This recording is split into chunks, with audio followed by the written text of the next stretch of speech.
very happy to be here with you today in Skopje and to have the opportunity to exchange views with you and to learn more about your expectations. As young citizens, it's also up to you to get involved in shaping the future of your country.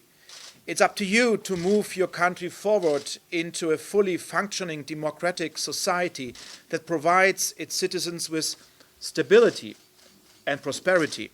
And it's up to you to bring your country closer to membership in the European Union. I have to come here to Skopje with the following key messages. First, the door to the European Union is open to your country. It's up to you to determine the speed of the accession process. If you deliver on the reform agenda, the European Union will also deliver on its promises. Second, Macedonia needs the European Union, and the European Union needs Macedonia, especially these days. We are committed to cooperating closely on the migration issue, but this doesn't mean that there will be any political rebate for the negotiations on EU accession.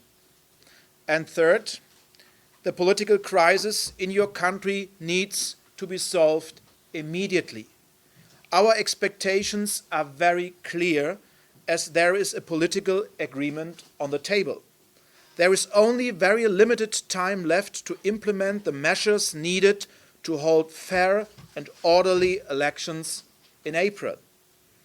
I know that many of you showed courage and commitment when you took to the streets of Skopje and other Macedonian cities to make yourself heard by the political institutions.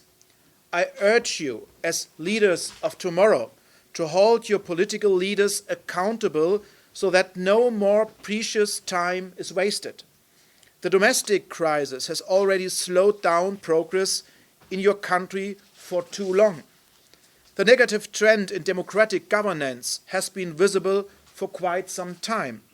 Back in 2014, the European Commission spelled out its concerns about the decline in freedom of the media and independence of judiciary. In 2015, the Commission warned once again that the country was backsliding in the fields of the rule of law and freedom of the media. These shortcomings were not addressed by the government, and during the wiretapping affair, even more wrongdoings were revealed. You, ladies and gentlemen, dear students, deserve more. It's crucial that political leaders finally understand that the country's future is at stake here. They must stick wholeheartedly to the agreed process. Otherwise, they risk the elections not taking place in line with clear European standards.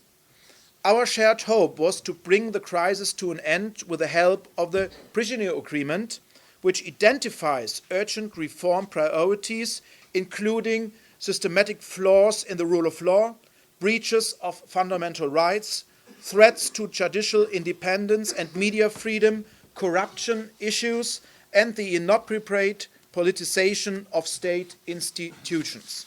However, the implementation of the agreement and the reforms are currently far from where they should be. Many deadlines and opportunities have been missed. The work of the Special Public Prosecutor has been obstructed several times. Media reforms haven't even begun, and the revision of the electoral register should also have started months ago. The Parliamentary Inquiry Committee is not functioning the way it should in a democratic country. The parliamentary supervisory committees dealing with the control of the intelligence services and phone tapping have not yet started their important work.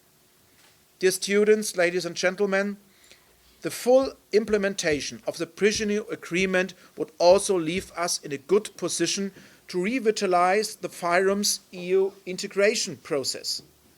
In last year's country report, the European Commission announced its willingness to attend the recommendation to open accession negotiations if the agreement is implemented.